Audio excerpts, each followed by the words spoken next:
Before the corporate stadiums and MTV took over, the 1970s belonged to AM radio, vinyl grooves, and bands who poured their souls into 3-minute symphonies. Some of these groups vanished before their time, buried under the weight of disco's rise or punk's fury. But their music still matters, and today we're bringing 10 of them back into the light. Let's bring them back, starting with number 1. Number 10, Pilot. If you remember the summer of 1975, you remember Magic. It's magic, you know. That soaring chorus, those layered harmonies, it hit number 5 on the Billboard Hot 100 and became an instant soft rock classic. But Pilot, a Scottish band led by David Patten and Billy Lyall, never recaptured that lightning. Their follow-up single, January, barely scratched the top 90. By 1977, the band had dissolved, leaving behind one perfect pop gem and a handful of album tracks that deserved so much more.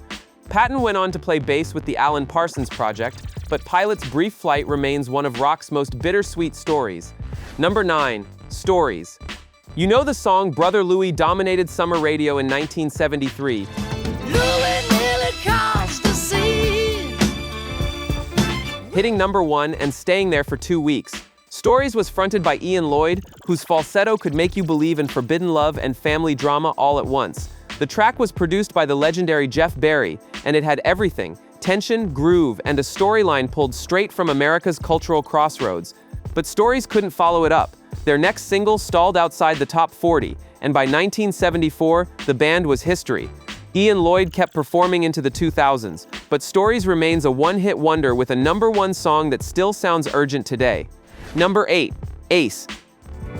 How long has this been going on? Paul Carrack's voice, smooth as whiskey, warm as summer dusk, carried How Long to number 3 in 1974. The song was about betrayal in the band, inspired by bassist Terry Comer's secret moonlighting with another group. Carrack wrote it in frustration, but it became a timeless ballad about trust and loyalty. Ace never scored another hit. By 1977, they were done. But Paul Carrack, he became one of rock's most versatile voices, later singing Tempted with Squeeze and The Living Years with Mike and the Mechanics. Ace may have faded, but Carrack's legacy proves their brilliance was real. Number 7, Sailor.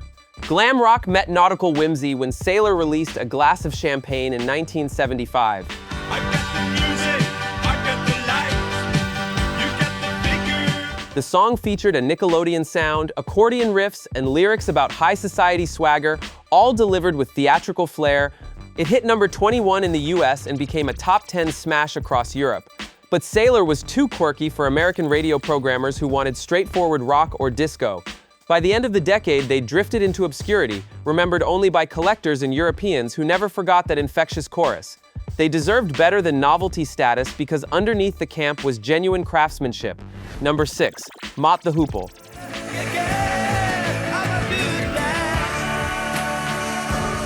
Wait, forgotten? Maybe not entirely. But outside of all the young dudes, how many people remember All the Way from Memphis or the golden age of rock and roll? Ian Hunter's voice had grit, poetry, and desperation. The band mixed glam swagger with working-class grit, and David Bowie himself handed them their biggest hit in 1972. But internal tensions, lineup changes, and lack of US radio support left them stranded. By 1974, they'd split. Ian Hunter went solo, and Mott the Hoople became a cult legend instead of a household name. They influenced everyone from The Clash to Morrissey, yet somehow slipped through the cracks of rock history. If you're loving this trip through forgotten records, hit subscribe. We've got more stories from rock's golden age coming every week. Number 5, Badfinger. This is the most heartbreaking story on our list.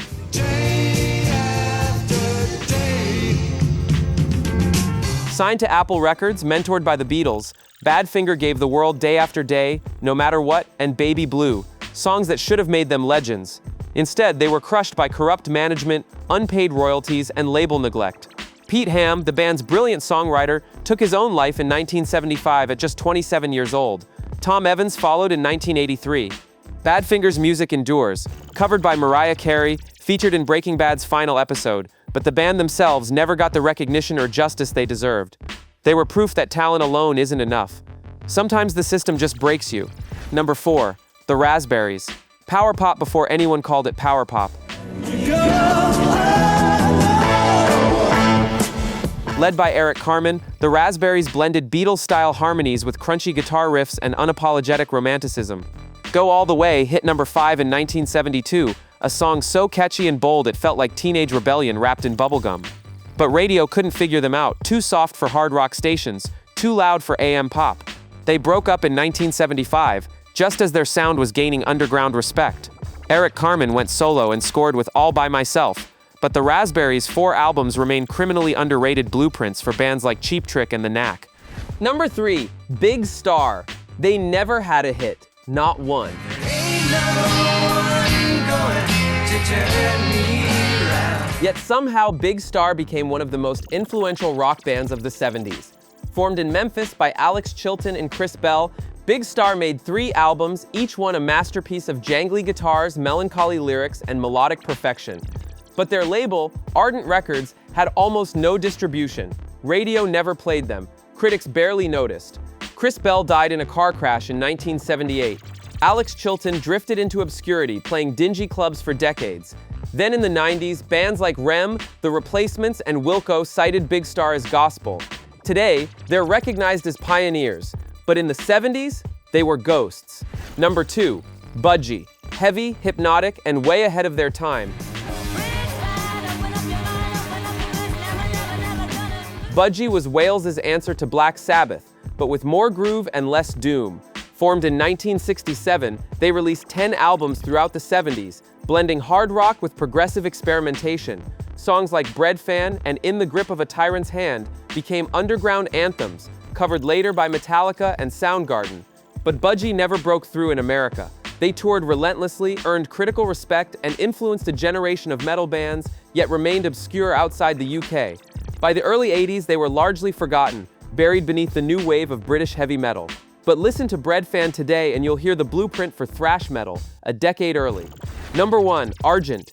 You know the riff. That organ line from Hold Your Head Up.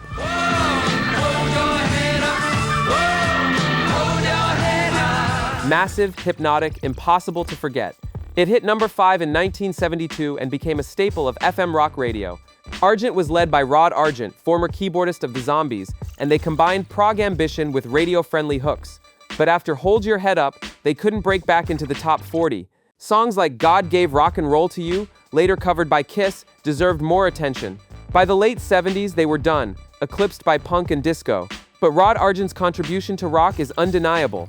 From She's Not There with the Zombies to that unforgettable organ on Hold Your Head Up, he shaped the sound of 2 decades. Argent deserves to be remembered as more than a one-hit wonder.